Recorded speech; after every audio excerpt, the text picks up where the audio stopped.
When I was a young boy, my father took me into the city to see a marching band. He said, son, when you grow up, would you be the savior of the broken, the beaten and the damned? He said, will you defeat them, your demons and all the non-believers, the plans that they have made?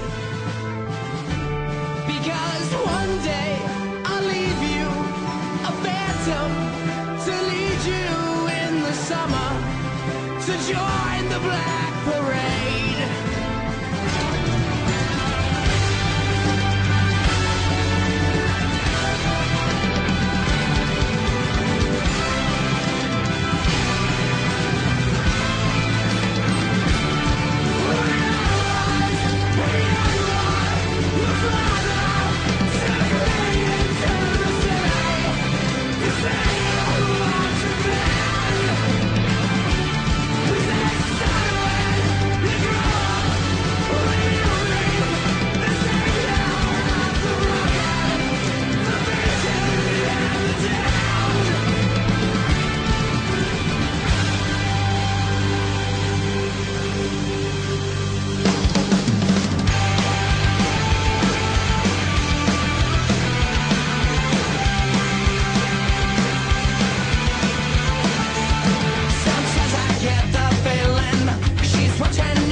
This country is in a revolution.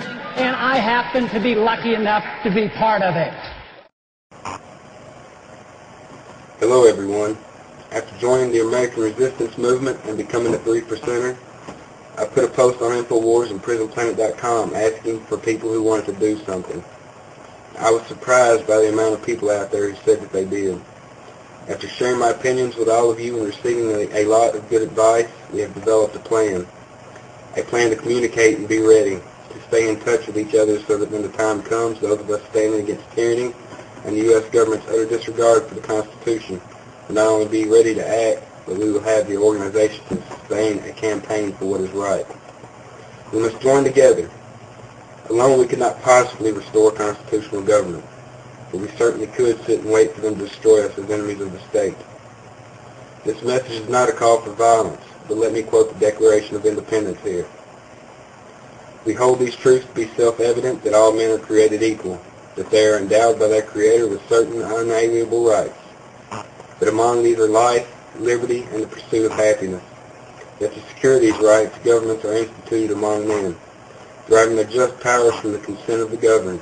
That whenever any form of government becomes destructive of these ends, it is the right of the people to alter or to abolish it, and to institute new government, laying its foundation on such principles and organizing its powers in such form as to them shall seem most likely to affect their safety and happiness. Prudence indeed will dictate that governments long established should not be changed for light and transient causes, and accordingly all experience has shown that mankind are more disposed to suffer, while evils are sufferable, than to right themselves by abolishing the forms to which they are accustomed. But when a long train of abuses and usurpations pursuing invariably the same object evinces a design to reduce them under absolute despotism, it is their right, it is their duty to throw off such government and to provide new guards for their future security. For those of you who would like me to speak in English, it means that we have the right to live, to be free, and to be happy. And when the government continually denies common people like us these rights that we were born with, not given as the government would have you believe, it is our responsibility, our right, our duty to free ourselves from that government by any means necessary. Our founding fathers did this a long time ago, and many common men like myself gave their lives so that their countrymen might live in freedom. I am asking all of you to reevaluate what this really means. One day it may very well cost some of us our lives. But at the dawn of that day when we do restore our freedoms, that have so ruthlessly and violently in some cases been stripped from us, we will all have the ability to be free once again. I plan to be in contact with you all from now on. We cannot take our country back without some sort of organization. I believe that we can communicate by email for now, and once we have grown as close as brothers and sisters, we might even have the desire to meet face to face. We must become a family if we are going to stop the evil that is forcing itself upon us more and more every day. We must be willing to lay down our lives for one another just because we want to. I urge all of us to act in a civil manner and to not alienate those that could possibly join our fight. The common man in our country is still asleep, but he knows something is not quite right. With a little persuasion, I believe that we may have many join this fight, because that is exactly what it is, a fight, and we will win. Do not get discouraged at the lack of manpower or material at our disposal, but be encouraged that you are not alone, and that at least one person, myself, will be here to fight with you until my last breath. Rest assured that there are people out there, powerful people, that would like nothing more than to see the likes of you and me dead. We must be careful who we get involved with. If you want to contact me, my email address is fixitwcw@aol.com. That is FIXITWCW@aol.com. You can easily find me on 3percenter.org on any given day. There are forums there where we can talk about organization, tactics, and other facets of our group. Feel free to contact me privately at any time. I would love to hear from all of you. And one last thing, if I can do anything to help any of you, don't hesitate to let me know. Until we meet again, be safe, wake someone up, and watch your back.